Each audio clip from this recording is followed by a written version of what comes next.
Welcome to NRK narrates. దేవుని పరిశుద్ధమైన ప్రశస్తమైన నామానికి స్తుతులు స్తోత్రాలు. మీ అందరికీ నా వందనాలు తెలియజేస్తున్నాను. సిలువను గురించిన వార్త నశించిపోయే వారికి వెరితనంగా ఉంటుంది.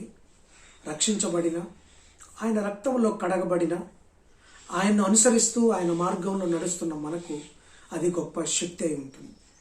అటువంటి శక్తి కార్యక్రమమే ఈరోజు మరొకసారి మనం చేద్దాం. పాత నిబంధన గ్రంథంలో కూడా మనకు సిలువ, క్రీస్తు కార్చిన రక్తము పాత నిబంధన గ్రంథంలో అనేక చోట్ల మనకు కనబడుతుంటుంది. పాత నిబంధన గ్రంథంలో సిలువ ఈరోజు మనం ధ్యానించుకుందాం. ఇశ్రాయేల్ ప్రజలు 430 సంవత్సరాలు ఐగుప్తు బానిసత్వంలో ఉంటారు. మోషే వారిని విడిపించి వాగ్దాన దేశమైన కనానుకి నడిపిస్తారు.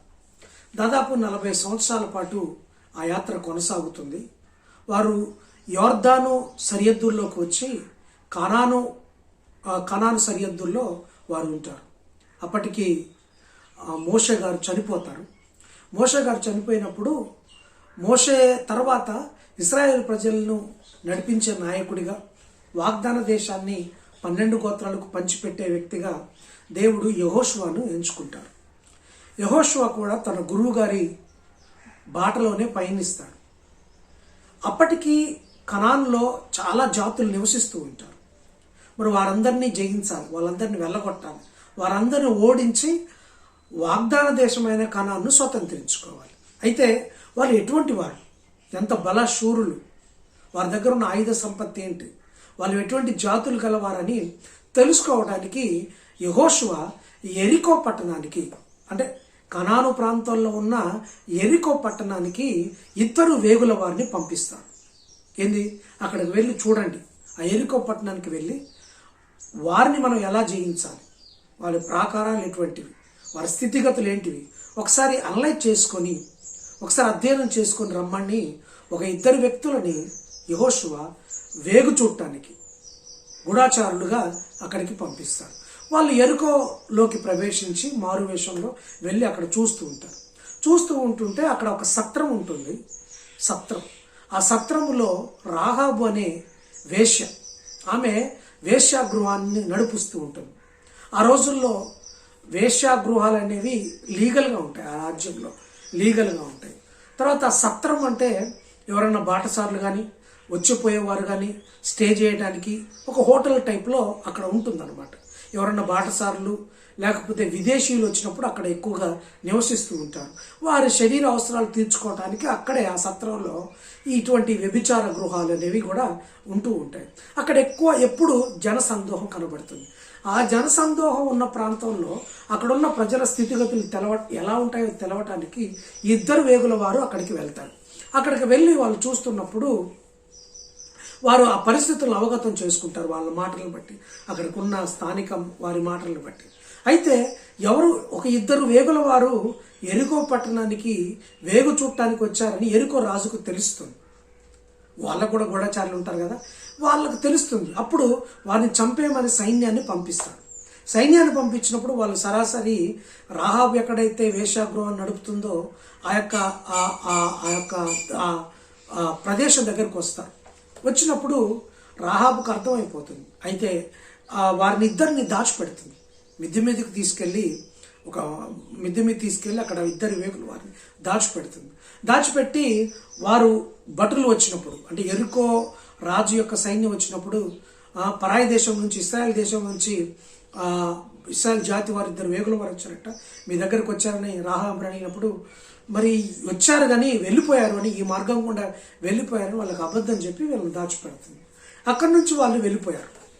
ఎవరు, యెరికో సైన్యం వెళ్ళిపోయినప్పుడు మళ్ళీ రాహాబు వీళ్ళ దగ్గరకు వచ్చి, మీ దేవుడు అరణ్యంలో మీకు చేసిన గొప్ప కార్యాలను మేము విన్నాం, అనేక జాతులను మీరు గెలుచుకున్నారు, అనేక అద్భుతాలు చేశారట, నిశ్చయంగా యెరికో పట్టణాన్ని కూడా మీకు మీ దేవుడు అప్పగిస్తాడు, కాబట్టి మిమ్మల్ని నేను రక్షించాను, మీరు క్షేమంగా వెళ్ళండి, మీరు ఒకవేళ ఈ పట్టణాన్ని జయించుటకు వచ్చినప్పుడు మమ్మల్ని జ్ఞాపకం చేసుకోమని చెప్తారు.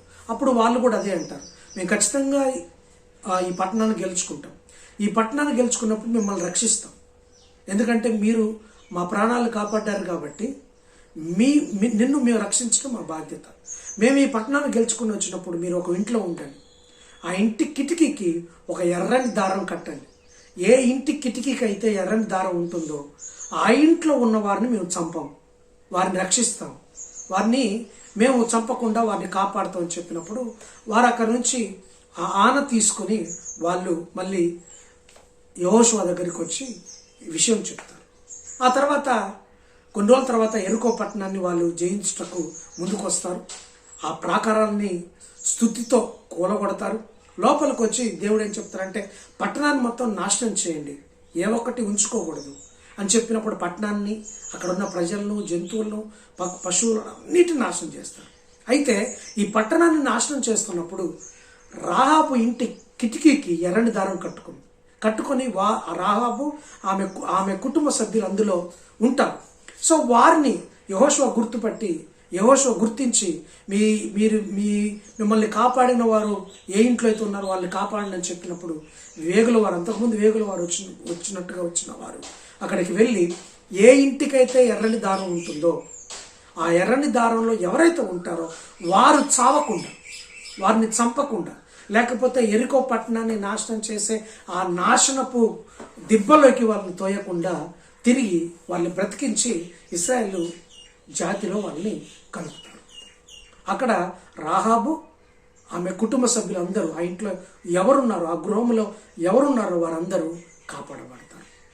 ఇక్కడ జాగ్రత్తగా గమనిస్తే పట్టణమంతా నాశనం అయిపోయింది. పట్టణమంతా నాశనం చేయమని దేవుడు చెప్పారు. కానీ ఆ పట్టణంలో ఉన్న రాహాబు కుటుంబం మాత్రం రక్షించబడింది. ఎందుకో తెలుసా? ఆమె కిటికీకి ఎర్రని దారం కట్టుకోవటంతో ఏ ఇంటికైతే ఎర్రని దారం ఉందో ఆ ఇంటిలోని ప్రజలను వీరు రక్షించి బయటికి సురక్షితంగా తీసుకొచ్చారు. ఈరోజు ఆ ఎర్రని దారం ఎవరో కాదు, యేసుక్రీస్తు సిలువలో కార్చిన ఎర్రని రక్తానికి సాదృశ్యంగా ఉంది. ఆనాడు ఎర్రని దారము రాహాబును వారి కుటుంబ సభ్యులను కాపాడితే ఈరోజు సిలువలో కార్చిన యేసు ప్రభు వారి యొక్క రక్తము మనల్ని చావటానికి, శపితమైన వెళ్ళిపోతూ, నరకంలోకి వెళ్తూ, మన పాపానికి శిక్షను అనుభవిస్తూ, లోకంలో వ్యభిచారులుగా, దొంగలుగా, పాపులుగా ఉంటున్న మనల్ని తన ఎర్రని రక్తం కడిగి మనల్ని రక్షించి సురక్షితంగా తన యొక్క జాతిలో, తన యొక్క వారసులుగా మనల్ని యేసు ప్రభు వారు చేసుకున్నారు. అయితే వాళ్ళు చేసిన పని ఏంటంటే ఎర్రని దారం కట్టుకున్నారు. ఈరోజు నువ్వు సిలువలో కార్చిన ఎర్రని రక్తంలో కడగబడాలి. ఈరోజు చాలామంది తాయెత్తులు కట్టుకుంటారు, చేతికి కట్టుకుంటారు, మెడకు కట్టుకుంటారు, రకరకాల రంగు దారాలు కడుతుంటారు. ఈ దారాలు ఏమి కాపాడవు, కానీ సిలువలో కార్చిన యేసు ప్రభు యొక్క రక్త ధార నిన్ను రక్షిస్తుంది, నిన్ను నరకం లేకుండా చేస్తుంది, నువ్వు నశించిపోకుండా చేస్తుంది, నిన్ను రక్షిస్తుంది, నిన్ను నరకానికి దూరం చేసి పరలోకానికి దగ్గర చేస్తుంది. రాహాబు వేశ్య, పాపి. ఎప్పుడైతే ఆ ఎర్రని దారం కట్టుకుందో, ఎర్రని దారం కట్టుకుందో, ఆ దారము ఆ పాపాన్ని లేకపోతే ఆమె యొక్క లోక జీవితాన్ని, ఆ చీకటి జీవితాన్ని తీసివేసి రక్షించి ఇశ్రాయేలు యూదా గోత్రంలో చేర్చి షల్మానుకు భార్య అయిపోయింది. బోయజు ఇంటికి తల్లి అయిపోయింది. దావీదుకు వారసురాలు అయిపోయింది. దావీదు తల్లి అయిపోయింది. దావీదుకి వంశంలో ఆమె చేర్చబడింది. రాహాబు ఎంత గొప్ప ఇదండి. ఎక్కడో అన్నిరాలు, పాపాత్ములైన స్త్రీ, వేశ్యాగృహాన్ని నడుపుకుంటున్న స్త్రీ యూదా గోత్రంలో, యేసుప్రభు గోత్రంలో, దావీదు గోత్రంలో, బోయజు గోత్రంలో చేర్చబడటం అనేది గొప్ప విషయము. ఈరోజు మనము కడగా ఉన్నవారమే, అన్యులమే, యూదులము కావు, యేసుప్రభు వారి యేసుప్రభు వారి జాతి కాదు.